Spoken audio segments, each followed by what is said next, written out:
खुल जाओ खुदा के लिए, खुल जाओ।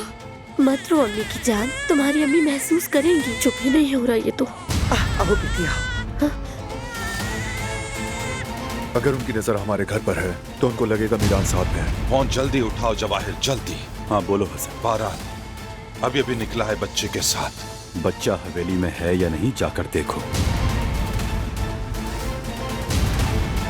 किससे बात कर रहे थे तुम? खैर तो है, ये यहाँ क्यों आया है? मेरी बहन इतवा हुई है, घर में बैठा रहता क्या? वैसे बच्चे को देखा या नहीं, किस पर गया है? ये यहाँ क्यों आए हैं बाबा? इन्हें मेरी नजरों से अभी दूर। चलती रहो।